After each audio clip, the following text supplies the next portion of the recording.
Jacques Reland is a senior research fellow at Global Policy Institute. He joins me live from France. Great to have you here with us on TRT World. Is this the end of Macron? Not yet, not yet, but it could be the last chance saloon. This time, we're expecting tonight the announcement of a new government with maybe the same prime minister, maybe another prime minister, maybe someone coming from the left even.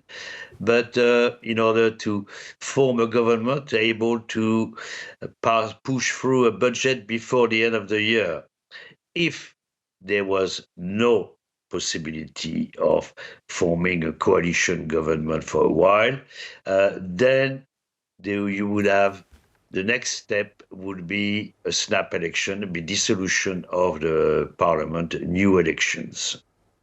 And otherwise, the other possibility, obviously, many people are asking for it. The National Front, Mélenchon's group, is for Macron to resign. But I can't see it happening anyway, not soon. Maybe later, if the disaster of the dissolution, we've had so many aftershocks. That was really a bad decision on the part of Macron.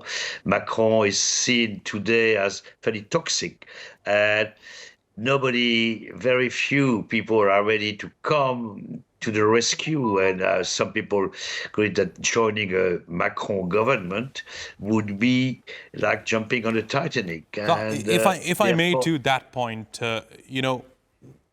what do you think is the main factor behind this turmoil? A, is it bad decisions by Macron? B, is it the rise of the far right within France, or just instability within his own party?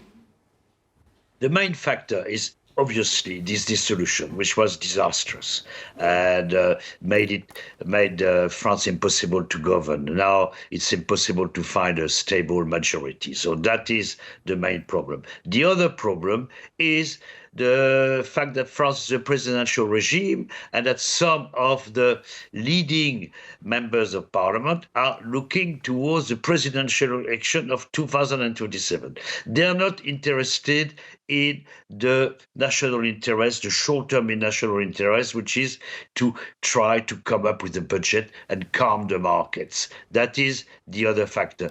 So that's why it is very difficult for the different parties where nobody has a majority to come to a compromise, because everything normally in most countries, you see parties are ready to talk to each other and end up with a compromise, especially when the objective here is very simple, is to get a budget before Christmas, But even that seems hard to achieve because, and we've seen it with the Republicans, Retailleau resigned, actually is the one who brought down the fall of the government because he felt that he was becoming tainted by cooperating with Macron. So Macron has become toxic. That is the main problem. Now, his only chance now is to open his government towards the left. That would be a breakthrough. Up to now,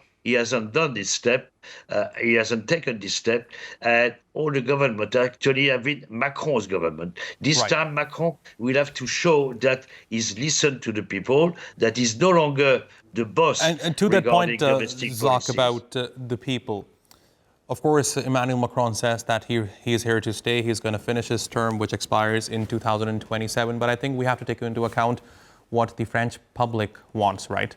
You have been following the developments in France for many years. Yeah. And I understand it might be difficult for you to give me an answer to this question right now, but I think it's a very important one. To what extent do you think Macron enjoys support within France right now? The support for Macron is very low. Like the latest polls say 17% support him. But at the same time, I'm not sure that the majority wants him to resign now.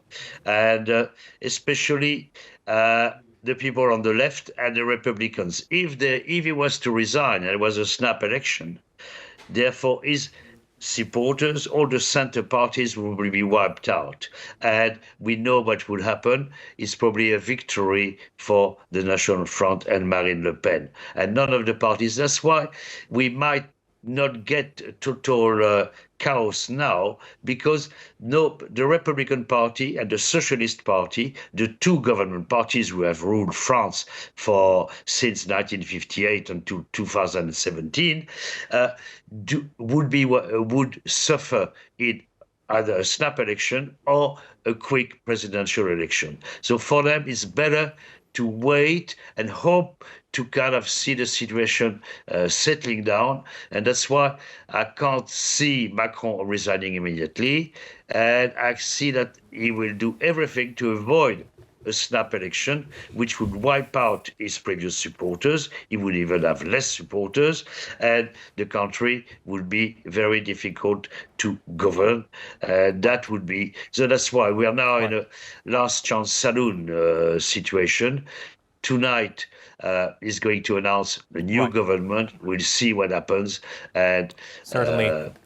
It's very difficult to say at this stage. Indeed, a lot of uncertainty there, but fascinating insights. Jacques Reland, thanks very much for joining me here on TRT World. Really appreciate your taking out the time.